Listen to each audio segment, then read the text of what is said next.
Em Gênesis, capítulo 1, realmente a primeira página da Bíblia. Gênesis capítulo 1, no versículo 26. Aqui está falando da criação do homem, a criação de toda a raça humana. Deus, na criação, Ele não criou Adão e depois, eu vou criar um outro ser humano aqui, diferente, um aspecto físico diferente. Não, Ele criou que era Adão, e depois criou do Adão Eva.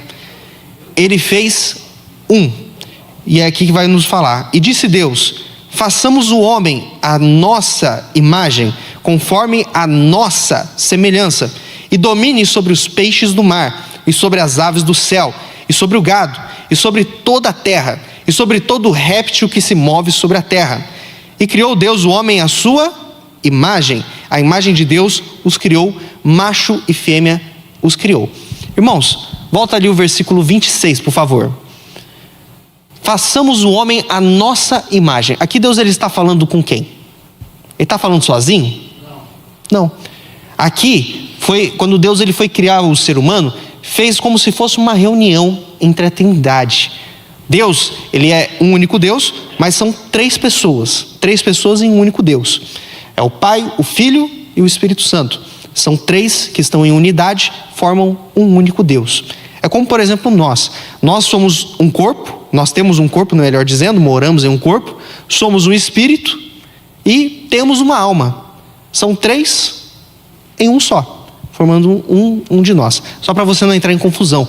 Mas aí ele faz essa reunião, digamos assim, para falar sobre o homem. Aí eu te pergunto, quando Deus foi criar o sol, Ele fez essa reunião? Não. Quando Ele foi criar a lua, Ele fez isso? Não. A Bíblia mesmo fala: e disse Deus, haja luz, e houve luz. Ele foi, falou, foi feito. Aí no versículo 4: e viu Deus que era boa a luz, e fez Deus separação entre a luz e as trevas. Deus, Ele criou tudo o que nós vemos, que são coisas maravilhosas. Você já viu muita coisa bonita que Deus fez nesse mundo. As cachoeiras, os rios, tem os animais assim que são extraordinários. Tem ali o elefante que é enorme, aquela coisa forte. E tem depois a formiga, pequenininha, mas que anda numa unidade tremenda. A criação de Deus foi perfeita. Mas quando Ele foi criar o ser humano, Ele tomou conselho com a Trindade. Ele tomou conselho. O Deus ele estava ali pensando, estava planejando. Você vê que a obra que Deus ele fez em nós, o homem é a sua maior criação. Você, quando foi criado, quando foi formado, Deus ele sabia exatamente o que você ia fazer ou deixar de fazer. Quando Deus estava criando o homem, Ele sabia que o homem ia pecar, que o homem ia errar, que o homem iria se afastar do próprio Deus. Ele sabia disso tudo. Mas por que Ele nos criou? Porque Ele nos amou. Ele fez, quando Ele terminou todas as coisas, depois de tudo que Ele fez, Ele olhou e falou: isso é bom. Deus, quando Ele te criou, Ele disse: isso é bom, eu fiz algo bom. Deus, Ele nos dá o livre-arbítrio para escolhermos o que iremos fazer, o caminho que iremos tomar.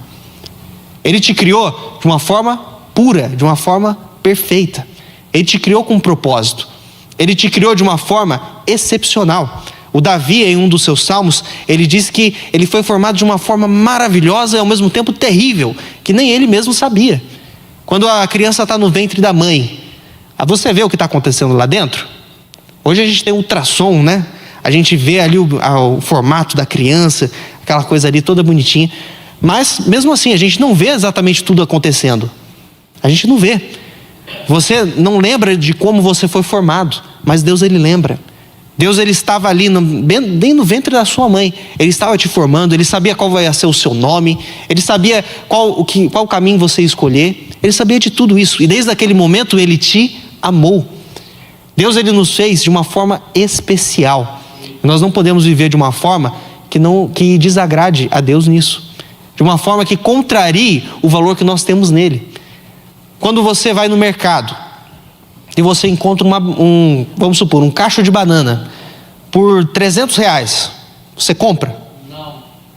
Certeza? Tá ali, tá amarelinho, tá ali do jeito, tá perfeito. R$300, você ia comprar? Tá muito caro. não tem aquele valor. Você sabe disso. Quando Deus, ele foi nos comprar na cruz do Calvário, ele deu o que era de melhor que ele tinha. Deu o seu único filho. Ele derramou todo o seu sangue por nós. Ele sofreu tudo aquilo por amor a mim e para você. Ou seja, ele pagou um preço alto, altíssimo. A Bíblia fala, ele vai encontrar ali no plasma, que nem que se você pegasse toda a riqueza do mundo, você conseguiria a salvação da sua alma. Você ia conseguir se salvar. Porque a salvação da alma é o quê? Ela é valiosíssima. Ninguém pode comprar. Nem os mais poderosos. Se ali, os 10 mais poderosos do mundo, os 10 mais ricos da história, se juntar toda a fortuna deles, não dá. Por quê? É de valor. O sangue de Jesus foi derramado por amor a mim e a você. Ele te comprou pelo quê? Preço de sangue. Ele te comprou porque você tem esse valor para ele.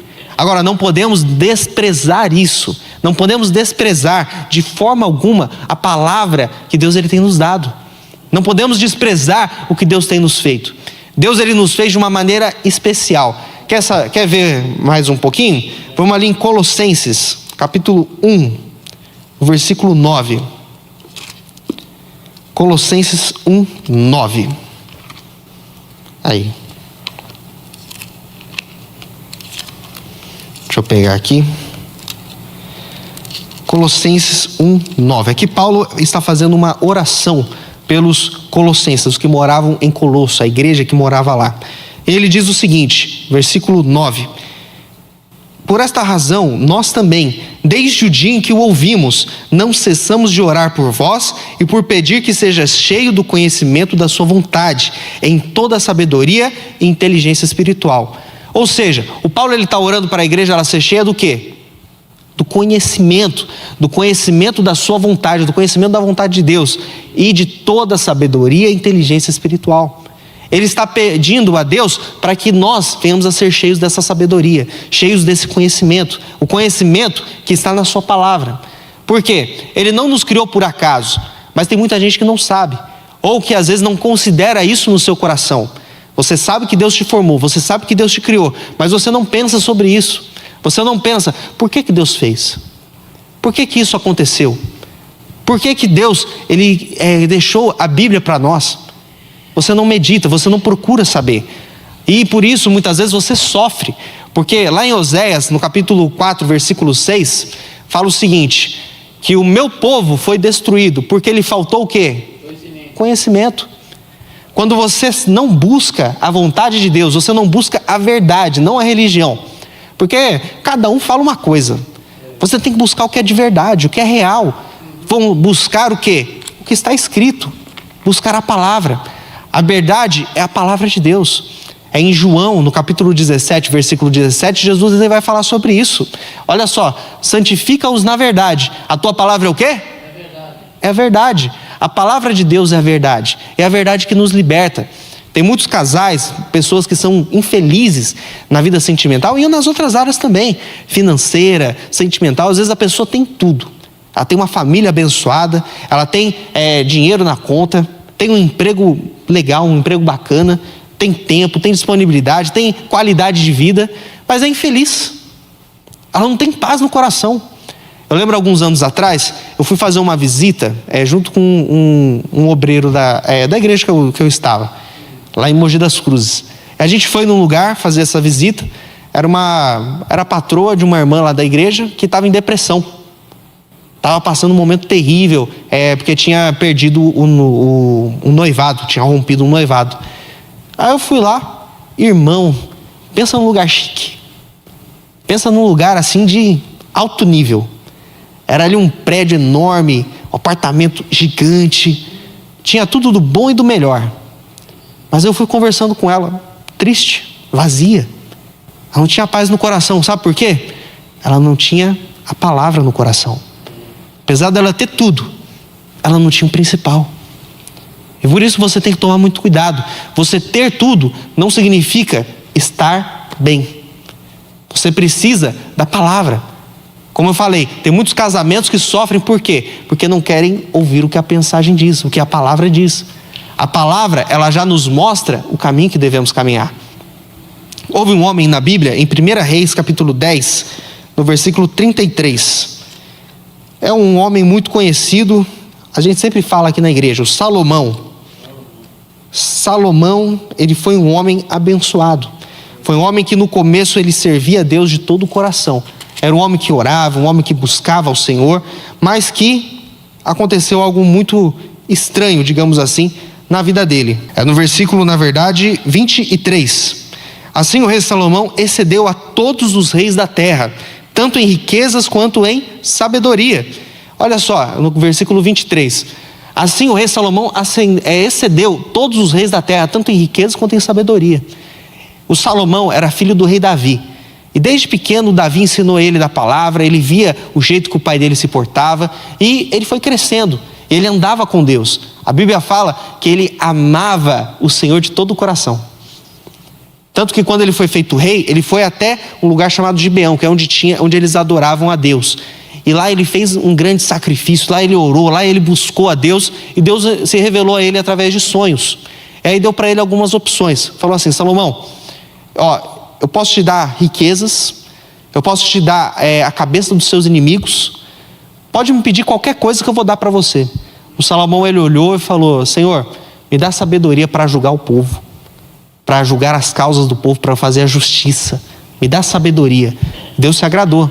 Deus deu para ele a sabedoria como a nenhum outro ele deu. Deu também riquezas, deu a ele paz, deu a ele tudo que ele precisava. Só que aí o Salomão passou-se alguns anos, ele reinou durante 40 anos. E passou algum tempo, ele já tinha feito tudo o que ele queria fazer. Ele ergueu um templo enorme para adorar a Deus. Ele fez várias edificações, várias coisas. O povo estava prosperando, estava tudo certo. E aí ele foi, como dizem, foi uma sarna para se coçar. Vamos aqui no capítulo 11, no versículo 4. Porque sucedeu que no tempo da velhice de Salomão, as suas mulheres lhe perverteram o coração para seguir outros deuses, e o seu coração já não era perfeito para com o Senhor seu Deus, como o coração de Davi seu pai. Lembra que eu falei antes? Ele era um cara que buscava a Deus. Ele era ali alguém que ele tinha sede de agradar ao Senhor. O coração dele era perfeito para com Deus, mas no tempo da velhice já não era mais. Ele perdeu aquilo. Mas por quê? Ele foi experimentando várias coisas. Ele foi no pecado, ele foi no erro. Salomão, ele tinha alguns mandamentos que ele tinha que cumprir, ele não queria cumprir. Lá no Deuteronômio falava que o rei, ele não poderia ter para si muitas mulheres. Naquela época não era algo errado ter mais de uma mulher. Era normal, às vezes o rei principalmente, ele ter a rainha e teria outras mulheres também que seriam suas esposas. Naquela época é normal, não para nós hoje que é o Novo Testamento. O marido de uma só mulher hoje nos nossos dias. Mas o que acontece? O Salomão, ele já tinha uma lei dizendo que ele não poderia ter muitas mulheres, nem acumular para si muitas riquezas, e nem mandar as pessoas voltarem para o Egito para pegar cavalos. Sabe o que o Salomão fez? Ele pegou 700 mulheres e 300 concubinas. 1000 mulheres ele queria ter. Ele teve ali as riquezas, ele acumulou muitas riquezas, foi um homem muito próspero, e glória a Deus por isso, mas ele pegou muito. E aí o que mais? Ele não só mandou eles voltarem para o Egito para pegar cavalos, como também casou até com a filha do faraó. Ele fez tudo que não devia ter feito. E aí o que aconteceu? Perverteram o coração. Quando chegou na velhice, essas mulheres, que muitas delas não queriam saber de Deus, o que ele fez? Ele começou a ir no sacrifício de outros deuses, começou a ir prestar culto a eles. Ele se contaminou com a idolatria. Ele perverteu aquilo que era puro no coração dele. Ele perverteu a sua sabedoria. Ele não buscou a Deus como buscava antes, embora Deus tenha dado tudo para ele. Aqui em Eclesiastes, um livro escrito pelo Salomão. Vamos pegar aqui no plasma. Eclesiastes 12, 13. Capítulo 12, versículo 13. Aqui é Salomão dizendo, no fim da sua vida, depois que ele passou por tudo isso, ele virou um homem amargo. Você lê Eclesiastes, dá vontade até de chorar. Ele parece que está numa depressão, que misericórdia. Ele fala assim, tudo é vaidade, nada serve, nada presta. Ele numa depressão terrível. Mas aí ele conclui, o quê? De tudo o que se tem ouvido, o fim é teme a Deus e guarda seus mandamentos, porque este é o dever de todo homem. No final da sua vida ele entendeu o quê? Que era a palavra. Não adianta ele ter conhecimento de tudo, ele tinha que conhecer a palavra. Ele tinha que guardar a palavra no seu coração, porque quando ele andava na palavra, tudo ia bem. Quando ele se desviou, começou a ter guerra, ele perdeu a paz, ele se tornou essa pessoa amargurada. O Salomão, ele perdeu tudo isso, perdeu a comunhão que tinha com Deus. E aí, disso tudo, depois de passar por tudo isso, ele conclui: teme a Deus e guarda os seus mandamentos. Ele colocou isso no seu coração. Às vezes para você ouvir a voz de Deus, você vai ter que chegar no fundo do poço. Deus me livre. Fala assim: Deus me livre. Você tem que ouvir a voz de Deus hoje, ainda quando você está bem. Por quê? Porque aí você vai ter a bênção. Aí Deus vai te livrar de muita coisa que não era para você passar. Tem muita gente sofrendo, sabe por quê? Porque é um projeto, é um plano de Deus. Mentira, Deus não quer que você sofra. Eu estou sofrendo porque é um plano, é alguma coisa assim. Não, é porque você quer. Muita gente quer sofrer, sofre porque quer, porque não quer ouvir o que diz a palavra. Vai vir aflições. Eu não estou dizendo que você andando com Deus, você não vai ter dor nenhuma, vai ter sofrimento, não vai ter nada disso. Eita. Estou falando que você vai ter o quê? Você vai ter o Senhor, você vai se refugiar nele. Ele vai ser a sua força. Mas a pessoa que anda fora da palavra, ela vai se frustrar. Ela vai errar o alvo, ela vai caminhar longe da presença de Deus. Tem muitos casais que estão ruindo, casamentos acabando porque não querem ouvir a palavra. Você não quer ouvir o seu marido, você não quer ouvir o que a sua esposa está pregando, você não quer ouvir o que a palavra de Deus está dizendo sobre tal assunto. A Bíblia falou, acabou, irmão. Você tem que obedecer, você tem que colocar isso no seu coração. Senão você vai estar entregando a sua vida, a sua família na mão de Satanás. A Bíblia ela nos diz que o homem, ele é marido de uma só mulher, até no pensamento. E a mulher também. Ela é esposa de um único homem, até no pensamento. Não adianta você ficar pensando, fantasiando. Irmão, você está errado, você está abrindo as portas para Satanás entrar. Abrindo as portas para o diabo entrar, roubar, matar e destruir o seu relacionamento. Você tem que andar com Deus, você tem que servir a Deus, e não se servir de qualquer forma, servir a Deus com alegria. Se você anda com Deus, tudo vai fluir. Olha, Deus ele nos fez de uma forma tão especial. Irmãos, olha por exemplo um elefante que eu falei agora há pouco. O elefante é muito forte, ele é grande, ele é uma coisa absurda. Mas eu te pergunto, o que o elefante ele consegue fazer? Ele é racional como nós? Não. Olha ali, ele vai colocar a imagem de Manhattan. Manhattan é uma parte da cidade de Nova York. Ele vai colocar ali a imagem ali. Irmão, isso daqui foi feito por quem? Por um cavalo? Não. Foi feito por um cachorro? Também não. Não, foi feito por um ser humano. O homem ele tem a capacidade de pensar, de planejar, de instruir, de edificar. Você já viu um cavalo lendo? Não. Ou um peixe escrevendo alguma coisa, escrevendo um livro? Também não. Eu não sei você. Nenhum outro animal, nenhuma pessoa, nada, nenhum ser na criação foi capaz de fazer algo assim. Mas por quê? Porque Deus nos deu a sabedoria, nos fez de uma forma diferente. Aí vai ter ali os livros. Põe ali por favor, amigo. Olha ali o tanto de livros e está numa biblioteca. Deus nos deu a capacidade de escrever. Ele nos deu a capacidade para crescer. Ele nos deu essa capacidade. Não foi para galinha que ele deu isso. Deus, ele deu para nós. Mas por quê? Fomos feitos à sua imagem e semelhança. Deus é um Deus criador, é um Deus criativo. Deus, ele não quer que você fique inerte na vida, ele quer que você cresça. Irmãos, Deus, ele quer que você faça coisas grandes. Mas por quê? Porque isso está na palavra. Quando você coloca a palavra no seu coração, você vai fazer coisas grandes. Você não pode andar como cavalo. Olha ali o Salmo 32, 9. Salmos 32, 9. Ele vai colocar ali. Não sejais como o cavalo, e nem como a mula, que não tem o quê? Entendimento. E cuja boca precisa de cabresto e freio, para que não se atirem a ti. O cavalo, ele é forte.